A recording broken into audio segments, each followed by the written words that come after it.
This evening, mixed reactions here at home and around the international community after Venezuelan President Nicolas Maduro and his wife were captured by the U.S. military.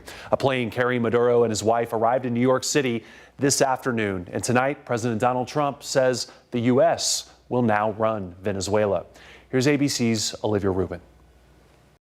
Tonight, Venezuela's president as a prisoner after being captured in a daring U.S. military raid. President Trump posting this image today with the caption, Nicolas Maduro on board the USS Iwo Jima. The United States Armed Forces conducted a military operation in the capital of Venezuela, successfully captured Maduro in the dead of night, captured along with his wife, Celia Flores, both of whom now face American justice.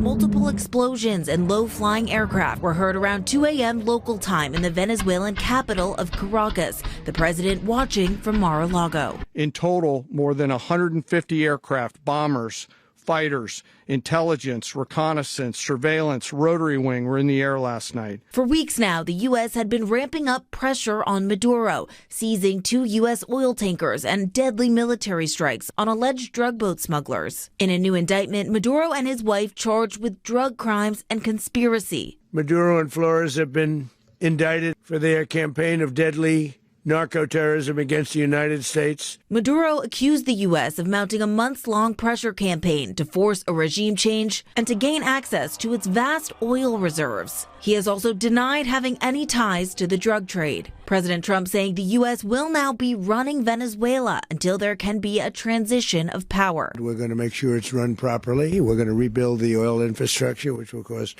billions of dollars. It'll be paid for by the oil companies directly.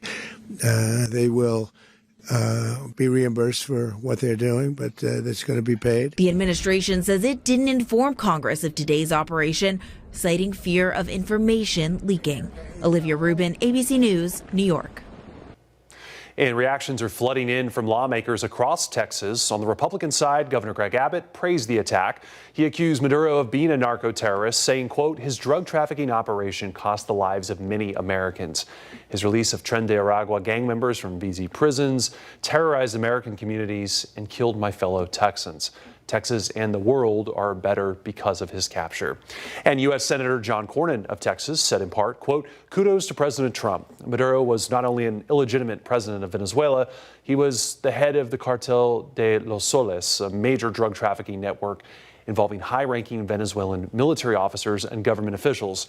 He has been indicted in the Southern District of New York for narco-terrorism, conspiracy, and other crimes, end quote. Now, on the other side of the political aisle, U.S. Representative Jasmine Crockett disagrees. She wrote, quote, Trump promised no, quote, new stupid wars, yet he's starting one with Venezuela without congressional approval. People can't afford groceries and millions are losing health care, but this is where his focus is. This is unconstitutional and not what the American people asked for. And this afternoon, I also spoke with Democratic Congressman Lloyd Doggett of Austin. He told me lawmakers were not briefed about the strike in advance. Doggett believes the action is illegal because it happened without congressional approval. And he also worries about the cost of U.S. involvement in Venezuela, both financially and potentially with U.S. lives. I asked the congressman about the charges against Maduro. Charges. Do you think there's legitimacy to them? Do you think he should be facing these charges? Oh, I expect that there may well be a case to be made against him. I have no love for Maduro. I think he's terrible. But there's a different way you approach these issues than the way the Trump administration has done. I think the drug war has been a pretense for a war for oil, which Trump made clearer in his press conference.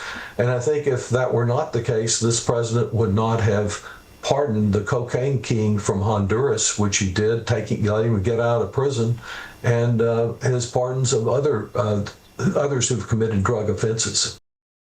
Now, Congressman Doggett told me he expects lawmakers to bring forward several resolutions next week, including a war powers resolution. And there are more statements from state leaders that we were not able to get to today. You can find those as well as our full interview with Representative Doggett over at KVUE.com. And we are checking in on travel impacts in Texas. Websites like Flight Radar show planes are avoiding that area around Venezuela.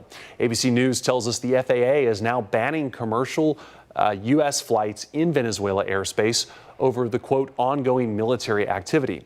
Now, Southwest Airlines told us they have issued a travel advisory and have canceled today's flights to Aruba as well as San Juan, Puerto Rico. They say flights to Punta Cana, Dominican Republic are unaffected for now.